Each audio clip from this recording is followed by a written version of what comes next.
میرا نام شہباز مسیح ہے اور میں کرسچن مذہب سے میرا تعلق ہے، اور میں نے دوسری کی کتابیں پڑھا ہے اور یہ حدیث بھی موجود ہے. مجھے حدیث نمبر میرے پاس لکھی ہوئی ہے، یاد نہیں ہے مجھے، کہ آپ کے چاچا جان نے کلمہ نہیں پڑھا. نبی پاک صلی اللہ علیہ وسلم نے آپ کے چاچا جان سے کہا جب وہ مرنے لگے تھے کہ آپ میرے کان میں کلمہ پڑھ لیں تو آپ جنت میں جائیں گے، اگر آپ کلمہ نہیں پڑھیں گے تو آپ جہنم میں جائیں گے.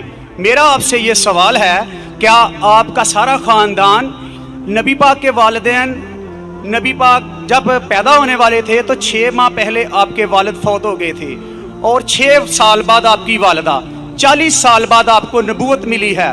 میرا آپ سے یہ سوال ہے کہ کیا نبی پاک کے چاچا جان اور والدین جنت میں جائیں گے یا جہنم میں؟ نہیں یہ سوال ہے نا بیٹا. جی یہ میں نے پڑھا ہے. بھائی صاحب کا سوال ہے کہ محمد صلی اللہ علیہ وسلم کو نبوت 40 سال میں ملی، ان کے خاندان والے، چاچا جان، ان کی والدہ، ان کے والد کیا جہنم میں جائیں گے یا جنت میں جائیں گے؟ جو تحقیق کرنے کے بعد ہمیں پتہ لگتا ہے، ان کے خاندان والے کوئی بھی ہو، چاہے والد ہو، والدہ ہو، چاچا ہو، چاچی ہو، بہن ہو، بھائی ہو، اگر توحید پہ ہے اور شرک نہیں کرتے تو انشاءاللہ وہ جنت میں جائیں گے.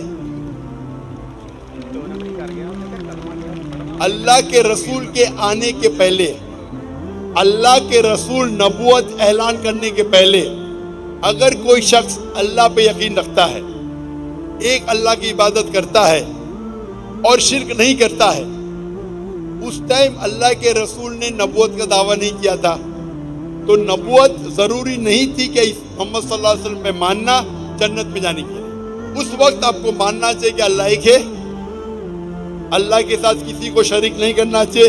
اس وقت کے پیغمبر، اگر وہ دور تھا عیسیٰ علیہ السلام کا تو آپ کو ماننا چاہیے عیسیٰ علیہ السلام پیغمبر ہے.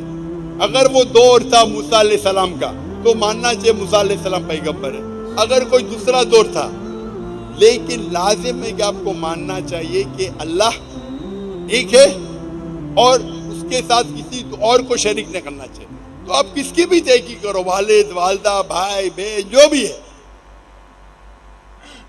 آپ نے جو ذکر کیا تو اگر ان کے رشتہ دار، چاہے والد ہو یا والدہ، چاہے بھائی ہو یا بہن، چاہے چاچا ہو چاچی، کوئی بھی ہو، اگر شرک کرتے ہیں، ایک اللہ کی عبادت نہیں کرتے تو وہ جنت میں نہیں جائیں گے، جہنم میں جائیں گے.